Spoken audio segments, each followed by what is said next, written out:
சுந்தரர் வரலாறு கைலை மாமலையில் சிவபெருமானுக்கு தொண்டு செய்து வந்தவராலால சுந்தரர் பூங்காவிலே மரப்பெய்து பல்வகையான மாலைகளை தொடுத்து முதலான பணியை செய்து வந்தார். வழக்கம் போல மலர் கொய்ய அன்றும் பூங்கா சென்றார்.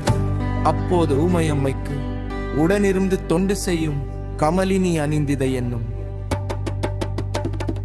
மகளிர் இருவரும் பூங்காவிலே வந்தனராலாலம் சுந்தரர் அவர்களை கண்டதும் தன்னிலை இழந்தார். அவர்கள் மீது உள்ளம் சென்றது அம்மகையர் இருவரும்.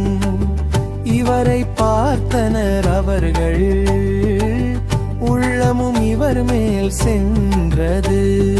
தம் நிலை இழந்தனர் சுந்தரர் மலம் குந்து செல்லுங்காதம் தொலைந்தது.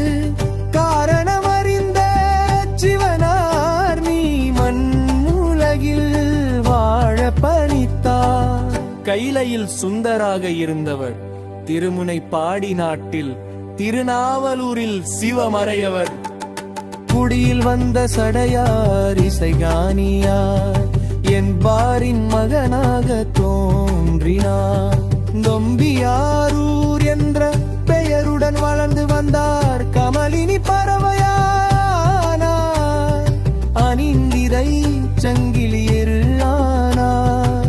அங்கே நரசிங்க முனையரின் சிறுவரை கண்டார். மகிழ்வு கொண்ட திருவரை நீங்கள் தந்தால் மகிழ்வேன் அரசரே வந்து கேட்பதால். பெற்றோரும் இசைந்தனர் சிறுவரை வளர்ப்பு மகனாக கொண்டு சிறப்புற்று வாழ்ந்தார். பல கலைகளில் தேர்ச்சி பெற செய்தார்.